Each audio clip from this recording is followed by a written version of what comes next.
Well, I first heard Danny on Kate Bush's Hounds of Love album on a track called Watching You Without Me. And that's the first time I'd ever heard double bass where it had struck me as strongly as that. I was immediately drawn to that sound. And then I asked my friend if they had any more stuff with Danny Thompson on it, and they had an album called Brilliant Trees by David Sylvian, which had a track called The Ink in the Well on it, which is where Danny really sort of cuts loose. And that track particularly floored me, and that sort of set me on the path to a professional musical career. And I'd only been playing about 2 weeks, and I went to the Band on the Wall to see Danny's Whatever Band, which is like Paul Dunmore and John Etheridge on guitar. I went across in the afternoon and stood outside the locked door with my little plywood bass, waiting for him to show up, in the hope that I wouldn't get swatted away like a fly, you know, and get in the way. But you were amazingly generous, and you invited me into the Band on the Wall and sat me in the front row, and I remember sat there going, marvelling at these amazing musicians, and everyone else went off for dinner, but Danny stayed with me for a good hour, and he got my little bass out and played it, and he let me play his bass. It was unbelievable. But the thing is, it's incredibly generous of John, because there are lots of people that would never even give anyone any credit for anything, you know, and we've all listened to people. And so to be asked by John to be part of this was, I thought, an incredible generous thing on his behalf. And he's a remarkable player himself, you know. And the thing is, when we go out to play to people, like tonight, come out and play, you don't realise that you may be touching somebody. Because I just go out and I play, hopefully, that I'll enjoy myself. I didn't want to, like a bass album. I wanted to write a piece of music that featured you as something that was a journey, an actual album that you had to listen to in the right order from start to finish, that took you somewhere. It was, you know, it was great to do, because I do love a bit of freedom, and I had plenty of freedom. Because we're bass players, so it's very difficult and it's very unusual if we're in the same kind of environment, you know, music.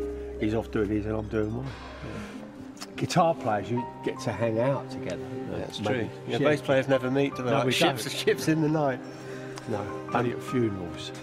But I mean, I obviously took a tremendous influence from Danny's sound. That's what struck me the most. I mean, consequently, I've come to love and listen to a lot of double bass players.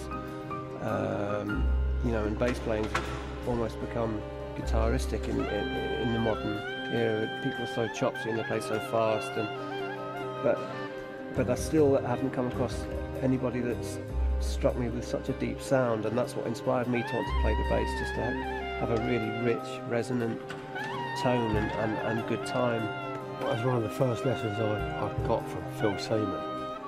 He said, you've got great sound, great time. He said, never mind about all that chop stuff. He said, you can learn that later, but if you haven't got the basic, it's no good, you know, having all that job.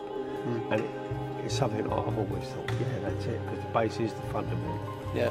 Rhythmically and harmonically. A lesson for me was, I was in a shop trying some basses out, and this old guy was grinning, and I said, you're grinning because I'm not an academic player? He said, no, I know that I'm listening to someone that started without an amplifier. And all the years I've been thinking about sound production, it's as simple as that. When I was a kid, we didn't have amps.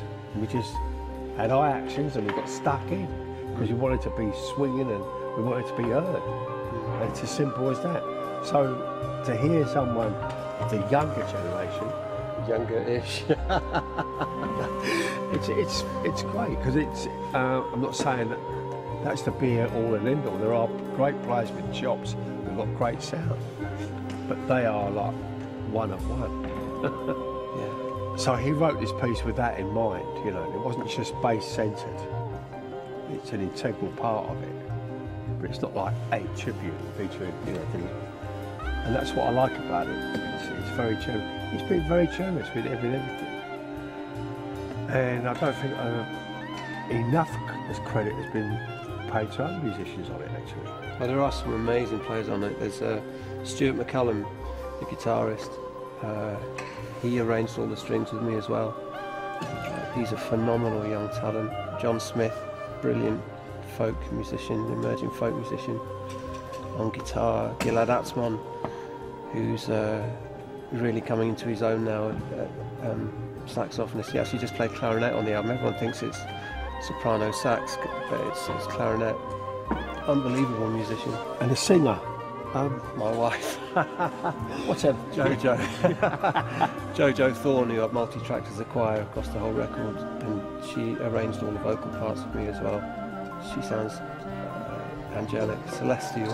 I mean, it came from a deep place for me, obviously, this record. It was very, very personal, and I wanted to make it as, as profound as I could, as an honest expression of, as a piece of music. I've never written or been involved with anything that is as a pure expression of what I am and where I come from musically, and it's got elements of everything that I love in music in it that I could get in there, Got some really good reviews coming so far, which has been really nice. It'd be nice to get together a few gigs in the spring, and hopefully, I know 1 or 2 festivals are showing some interest, like the Green Man and maybe Cambridge Folk Festival. The one thing I picked up very directly from you, and the first time we met, you said it to me very clearly, and it really stuck with me, was that there's just music. There's not good or bad music, there's just music, and I mean, I'm paraphrasing a bit, but if it moves you, go and engage with it.